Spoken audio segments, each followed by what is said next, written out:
Sue and Josie, two young artists, shared a small flat.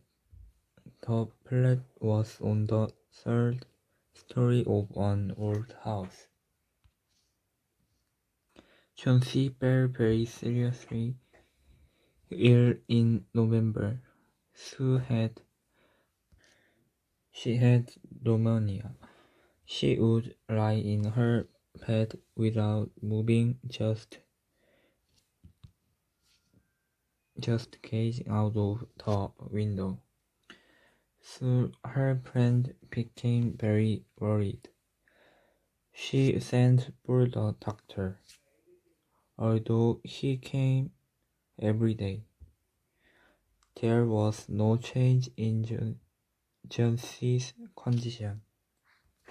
One day the doctor took Sue aside and asked her, "Is anything worrying Josie?" No, replied Sue. "But why do you ask?" The doctor said Josie, it seems, has made up her mind that she is not going to get well. If she doesn't want to live, medicines will not help. Sue tried her best to make Josie take an interest in things other than her.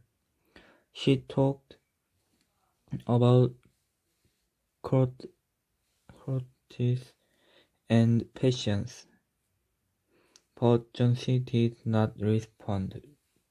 Josie continued to lie still on her bed. Sue brought her drawing board into Josie's room and started painting. To take Josie's mind off her illness, she whispered while working. Suddenly Sue heard Josie whisper something.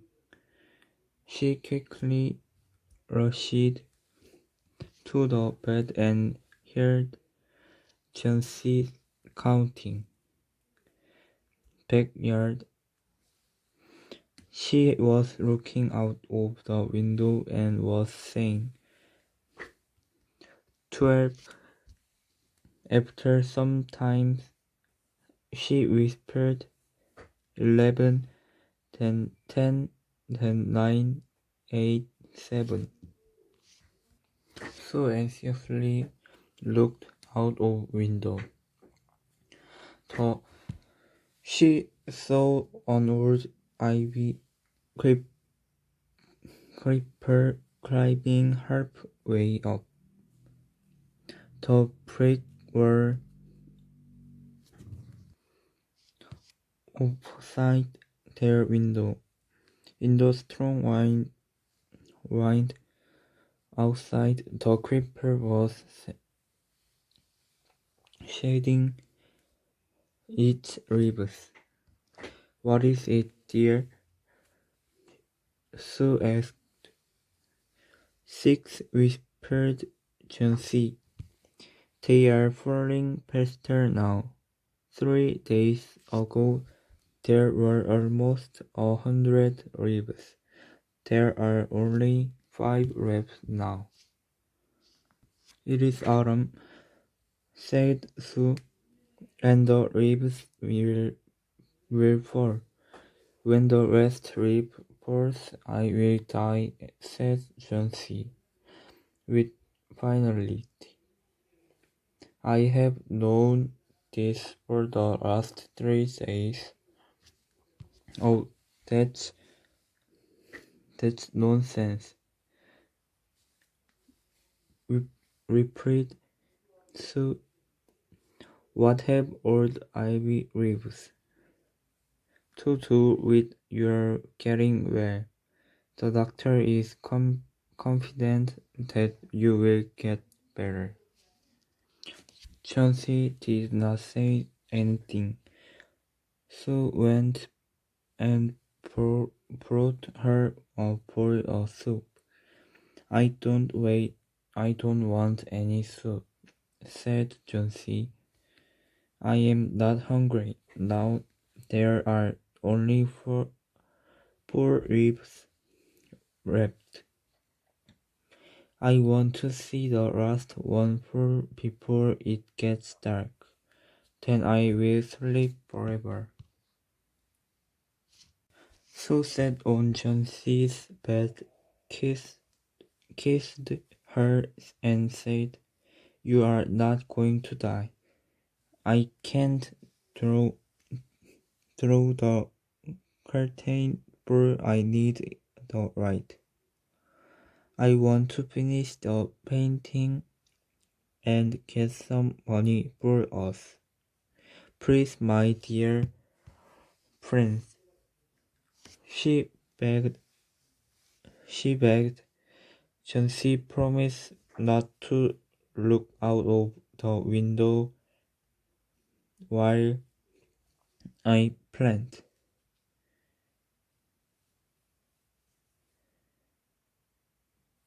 "All right," said Chauncey. "Finish your painting soon, but I want to see the last river. I'm tired of waiting. I have to die, so let me go away peacefully like one of those poor,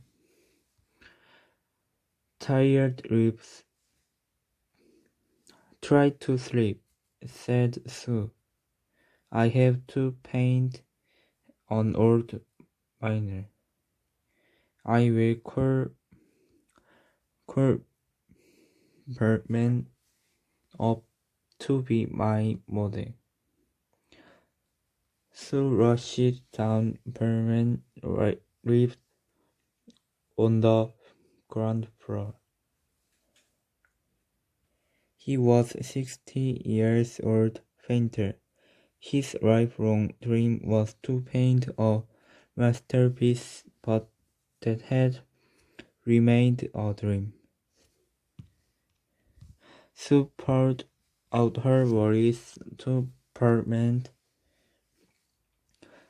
She told him how Chauncey was convinced that she would die when the last leaf fell. "Is she stupid?" asked, asked Bergman. "How can she be so foolish? She is running a high temperature," complained Sue. "She refuses to eat or drink, and that worries me a lot. I will come with you and see Chauncey," Bergman said. They tiptoed into the room. Chauncey was sleeping. Sue drew the curtains together and they went to the next room. She peeped out through the window. There was only the rib on the creeper. It was raining heavily, and an icy cold wind was blowing. It seemed as though the rib would fall any minute now. Bergman did not say a word. He went back to his room. Chauncey woke up next morning in a feeble voice. She asked Sue to draw the curtains. Sue was nervous. She drew back the curtains very reluctantly.